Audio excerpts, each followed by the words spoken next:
When you think about video game nostalgia, have you ever considered that it could also include mobile games? And no, I'm not talking about the classic Snake game, which many of us probably played. I mean more advanced games that made our childhood fun. Back when not everyone had a Nintendo, we'd play mobile games, or sometimes they came pre-installed on new phones because it was just expected that a phone would have some games on it. One of those games, or rather a series of games that made my childhood better, was none other than Asphalt. I'm talking about the older games that had just one goal: to make you have fun. No pay to win, no time gating mechanics, nothing like that. I still remember the cover of Asphalt 3, and when I first saw it, I think it awakened something in me, but let's not get into too many details here. Over time, the Asphalt series has grown, with Gameloft putting a lot of effort into releasing many games. As you can see from the list, it seems like there's never enough of them. But, as usual, we're going to focus on the latest game in the series, which is none other than Asphalt Legends Unite, and see if it's worth playing. But first of all, welcome. I'm Beatrice, and I'm the narrator for this channel. Today we'll be taking a close look at Asphalt Legends Unite. We'll go through the settings, explore the game's menus, check out how the cars are customized, see if the game is pay to win, and much more. And by the end of the video, we'll answer the big question: is the game worth playing? So grab something to eat or drink, or both, sit back, relax, and let's dive in. So what exactly is Asphalt Legends Unite? Well, first off, you should know that this game was originally released in 2018 as Asphalt 9 Legends, but thanks to a major expansion update released in 2024, the game not only changed its features but also its name. If you had the older version installed on any platform, it would automatically update to the new Unite version. As I mentioned earlier, the Asphalt series started out as a handheld exclusive, with games available on platforms like the Nintendo DS and Nokia N-Gage, each version also having ports for mobile phones. But Asphalt Legends Unite is available on almost every platform you can think of, from Android and iOS to Nintendo Switch, macOS, Windows, and even Xbox and PlayStation. There's pretty much no modern platform where this game isn't playable. To make it clear, Asphalt Legends Unite is a racing game from the Asphalt series, developed by Gameloft Barcelona and published by Gameloft. It's an arcade racer, much like Need for Speed or even Burnout, so if you're looking for a hardcore racing simulator, this probably isn't the game for you. When it comes to Gameloft, they've basically cornered the market on mobile games, and I'm pretty sure you've either heard of or played at least one of their games at some point in your life. With the game's background covered, let's jump into Asphalt Legends Unite. And honestly, there's no waiting around because you're thrown straight into the tutorial. This is where you get to see the controls, feel how the game plays, and check out its visuals. However, as always, I like to take a look at the settings first, so I'll skip this part for now. Don't worry though, we'll come back to the gameplay in a much better showcase later on. After the tutorial, we get to the heart of the game and what many people might call the pay-to-win aspect. Right off the bat, you're given the option to unlock more cars by spending real money, something that can immediately give you an advantage over other players in multiplayer mode. Skipping that and heading to the main menu, you'll quickly notice how the game makes its money. It's all about cards, a lot of cards, which you need to grind in order to unlock specific cars. This mechanic is similar to what FIFA or EA Sports FC does when they let you open packs hoping for the best cards. But we'll get into more detail about that later when we dive into the shop section of the game. Trust me, there's a lot to cover there. For now, let's focus on the main menu and the game's settings. You might be expecting me to just tear this game apart because of its pay-to-win mechanics, but hold on. I believe Asphalt Legends Unite has more to offer, so let's stay objective for now, alright? Let's go in with an open mind, as they say. Yes, there are blatant ads pushing you to spend real money for in-game advantages, but let's move past that and dig into the core of the game. Once we finally get to the main menu, we're interested in the settings. When we open them, we find 3 sub-menus: Gameloft Connect, Game Settings, and Game Info. Gameloft Connect doesn't need much explanation. It's where you'll find customer care and can redeem codes if you have any. Pretty standard for most online games. Now, let's move on to the game settings. Surprisingly, there are quite a lot of options, especially for a mobile game port. It's clear this game is taking its PC and console users seriously, which makes sense. Money doesn't just come from mobile players, right? The first section is sound and display, which is pretty basic. You've got sliders for sound and a few camera options, as well as settings for the UI. I didn't tweak much here because the game's interface is simple and clean, likely optimized for mobile users. One thing I did test, as you can see in the video, is the camera view options, and honestly, there isn't a huge difference between them. It's more like adjusting a field of view slider. The game prefers to play itself most of the time, and if you're not sure what I mean by that, you'll understand once we get to the control settings. When it comes to controls, you might be surprised, or maybe frustrated, to find out that you can't customize or remap the buttons at all. You're basically stuck with 2 control schemes, manual and touch drive. The manual control scheme is what you're introduced to right at the start during the tutorial. It's pretty much what you'd expect from any other racing game. But then there's touch drive, which completely changes the way you play the game and frankly defines the Asphalt experience. In multiplayer, if you're not using touch drive, you're at a significant disadvantage. Why, you ask? Well, let's break it down. As the game explains, touch drive automates both acceleration and turning. Yes, that's right. Your car will speed up and take turns all by itself without you needing to steer at all. Your job? Focus on drifting, using nitro when possible, and responding to commands that pop up on the screen. The icons at the top of the screen will show you potential routes or actions to take, and you just pick which one you want. In a way, it's a semi-autoplay function in a racing game, which is something I never thought I'd see. And this is why I mentioned earlier that camera settings don't really matter much in this game. If the game is driving the car for you, all you really need to do is pay attention to those icons and hit nitro when available. That's it. Sure, you can still use manual controls if you want, but honestly, you'll be at a major disadvantage compared to players who let the AI do the driving. The next setting to look at is language and country. The game offers a wide selection of languages, which is a nice touch for accessibility. As for the country selection, you can choose any country, even if you're not from there. I'm not exactly sure how it affects gameplay, but it likely helps with matchmaking in multiplayer. That said, if you pick, for example, the US while you're playing from Germany, it's reasonable to assume your ping might take a hit. The best bet is to just let the game choose your region for you, like I did, and not worry too much about it. Next up are the graphics settings. There are only 2 options, performance and quality. You probably didn't even notice that some of the clips I showed were in performance mode, while others were in quality mode, right? It's not a huge difference. You can pick whichever works better for your device, but don't expect any dramatic changes. Remember, this is still a mobile port, so the game is designed to run on phones, and that limits how much they can push graphically.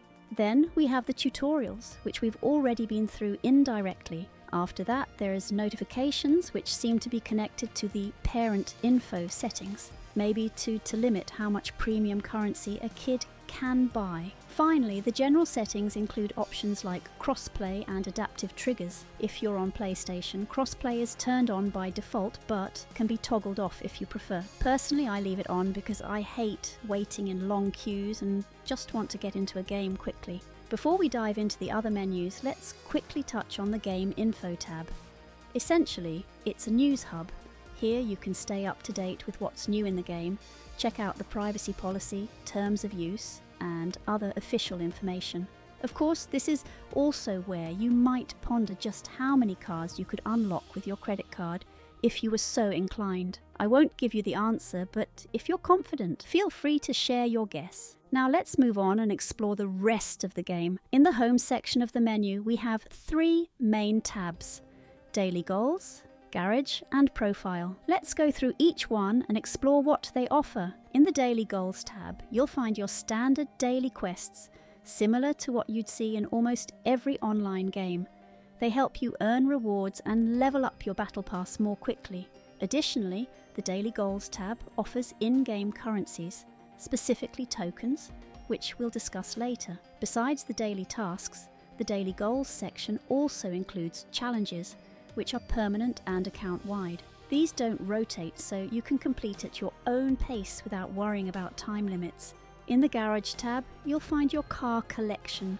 As mentioned earlier, to unlock more cars, you need to collect a certain number of cards, a mechanic we touched upon at the start. The cars in the garage are organised into different categories, starting from Category D, which includes the most common cars, all the way to Category S, which contains the rarest, most exotic and expensive vehicles. One notable feature of the garage is that all the cars are real, licensed models. I haven't come across any custom-made or fictional vehicles, which I personally appreciate. It adds a level of authenticity, and I hope more games follow this approach in the future. In the Profile tab, you can customize your in-game profile, including your username and even emojis. It's a straightforward feature, but it's nice to have a bit of personalization. Right next to the Profile tab, there's a news section which keeps you updated on the latest game developments and updates. Lastly, we have the Unite Pass, which is basically the game's Battle Pass. However, when you first start the game, the Unite Pass is locked. To unlock it, you need to complete a specific number of races. The same applies to unlocking multiplayer mode, which requires similar progress. But because I already did my grind for the game, I will switch the video up with the already unlocked pass so we can see what's inside. The Battle Pass is divided into 2 different tracks, the Free Pass and the Premium Pass. If you happen to buy the Premium Pass, you'll receive rewards from both the Premium track and the Free track. As you'd probably expect, the Battle Pass includes in-game currency, car cards, and more. Essentially, if you pay for the pass and put in the grind, by the end of the season, you'll have unlocked some impressive new cars. The price of the Battle Pass in this game is about half the cost of a typical Battle Pass, which is a plus, I guess. However, it's worth noting that there are no skins or cosmetic items to unlock, so everything you earn gives you a competitive advantage over other players who haven't purchased the pass. Is the Battle Pass worth it? That's really up to you to decide.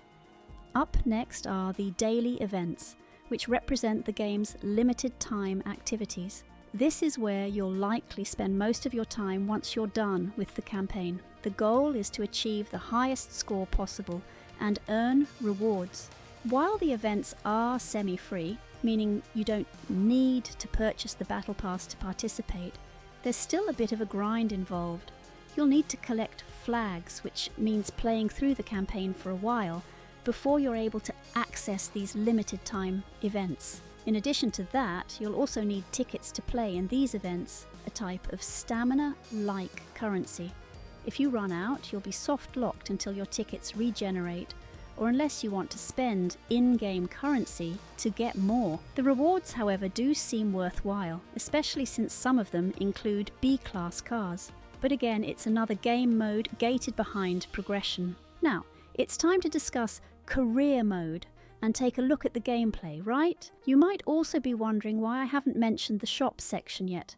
Well, believe it or not, the shop itself is locked behind progress in the career mode, much like the Battle Pass, multiplayer mode, and other features. So before we dive into the shop section, let's focus on the gameplay and see how this arcade racer stacks up against other games in the same niche.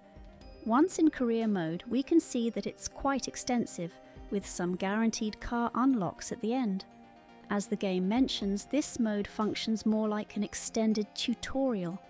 You race, you win, and you earn flags to unlock more modes and cars.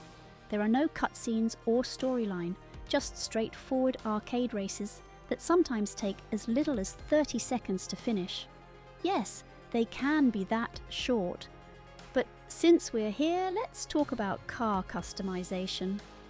I was pleasantly surprised to find that you can actually customize your car. While not all features are unlocked right from the start, the fact that this option even exists is a nice touch. Don't go into this game expecting the deep customization options of something like Need for Speed, because you won't find that here. However, what the game does offer is still quite decent and better than nothing. After giving our car a personal touch, it's time to dive into the actual gameplay. Don't worry, I'll cover upgrades and the gas tank mechanics later on. For the first race, I decided to try manual controls to see how the game feels when driving manually. What I quickly realised is that the game wasn't really designed with manual controls in mind. The car's handling felt pretty bad. Maybe it's because handling is a stat you can improve through upgrades. Either way, it wasn't a great experience. After finishing the race, I noticed you can refill your gas tank either by waiting or using currency. This gas tank works like a stamina mechanic, which is pretty common in mobile games, but it feels completely out of place and frustrating on PC or console. It's hard to believe that this kind of time gate mechanic still exists in modern games, but here we are. Honestly, it's disappointing that there are so many barriers that literally stop you from enjoying the game. The only upside is that when you level up, your gas tank automatically refills. But what happens when leveling up becomes harder as you progress? Will you have to pay just to keep playing? And aren't the car packs enough to monetize the game already? Speaking of monetization, let's talk about upgrades. You can upgrade your car using the in-game credits you earn by completing races, but only to a certain point. After that, the game will ask you for rare parts that can only be unlocked from, you guessed it, card packs or as exclusive rewards. So even upgrading your car comes with some pay-to-win elements. I'm honestly curious how many more of these the game has in store. Before we dive into the shop, let's see how the multiplayer experience holds up. After grinding the campaign for a while to unlock the multiplayer, you'll notice that you have several modes to choose from. The first two are online multiplayer modes, where you race against others. There's also a split screen mode for local multiplayer, and a private room mode which allows you to create your own lobby and invite whoever you want, friends, enemies, or even your dad, or join someone else's lobby. In the online multiplayer modes, everything is ranked. You start in the unranked position, and the more you play and win, the higher you climb in the ranks, similar to how other competitive games function. The second mode works the same way, but is only available during the current season, while the other mode is always available. When selecting the first multiplayer game mode, you'll see an ad for the multiplayer pass content, which I didn't even bother looking at. It's just another way to push you to spend money. While this game is free to play and open to anyone, you can also buy a physical edition as seen in this image, which offers additional in-game bonuses, essentially more advantages over other players. Once I picked my best car, I jumped into a race to see how multiplayer stacks up. Right away, you'll notice that the matchmaking isn't balanced. Just take a look at the power differences between my car and the other players. The game also suffers from rubber banding, meaning that if someone has even a slight advantage in power, just 1 point, they're almost impossible to catch up to. Surprisingly, there are still quite a few players in the game, even with these issues. After finishing my race, I was placed in the Bronze League. I guess I'll just chalk it up to a skill issue. And now let's dive into the final topic, the shop. Where do I even begin with the shop? You can straight up buy power from it, whether it's cars, currency, or my personal favourite, premium packs. The shop is essentially the gacha system of racing games. You can buy as many packs as you want, but you'll never know exactly what's inside, so the game keeps you spending more and more until you gather enough cards to unlock the car you desire. And naturally, the premium packs, which contain the best rarity cars, cost premium currency, which you can only get with real money. Oh, and don't worry about running out of other currencies, this game has you covered. You can use your premium currency to convert it into whatever other currency you lack. Essentially, as long as you're willing to spend real money, you'll never run out of power in this game. You can grind all the dailies, complete the entire campaign and finish every challenge. You'll still never be as strong as someone who spends money regularly. That's just how games like this operate. Sure, you could argue that it's just a free-to-play game, and I get that. But the real question is, why do some other free-to-play games like, say, Warframe, manage to keep things so balanced, while games like this throw endless power at you as long as you're willing to pay? It feels like a blatant cash grab. I remember when this was just a cool racing game, fun to play without all the pay-to-win nonsense. Now it's turned into a shut up and give me your money kind of experience, as Angry Joe would put it. It's disappointing to say the least. And with this, I believe we've covered enough for a first impression of the game. I really tried to go in with an open mind to understand the developers' intentions and even find some positives to recommend the game. So, to answer the big question, is Asphalt Legends Unite worth playing? With all honesty, the answer is no. Let's start with the positives. The graphics are impressive, especially for an arcade game that's been ported from mobile. It looks really good for what it is. I also appreciate that you can customize your car, and the fact that there are many game modes to explore, as well as a long career mode that could provide hours of fun. But all of this enjoyment disappears the moment you open the shop, or worse, dive into the car packs. Everything is locked behind grind walls. You need to collect packs to unlock cars, and even then, the process is randomized, meaning you never know what you're getting. It's frustrating that you can buy power with real money, which ruins the entire experience. And let's not forget about the ridiculous stamina system, the fuel tank that either makes you pay or wait just to play the game. However, there's still some enjoyment to be found if you stay away from multiplayer. You can build your own garage, slowly grind for cars, and just take your time with it. The game has potential. It could be so much better if the developers weren't so greedy. The fact that they even had to add a restriction enabler to stop kids from accidentally spending their parents' money says a lot. In conclusion, I can't recommend the game in its current state. It's just too pay to win. But if you're the type of player who doesn't mind this and enjoys grinding slowly for cars, you might still find some joy in it. Do you have any opinions or advice for other players? Feel free to share them in the comments below. Also, you might notice that my voice sounds different in some videos, and that's because I'm always trying to improve. So if you notice random changes in my voice, don't worry, it's all part of the plan. And that wraps up this video. I hope you enjoyed it, and if you did, please don't hesitate to like the video and maybe even consider subscribing. Thank you for watching, and I'll see you in the next one.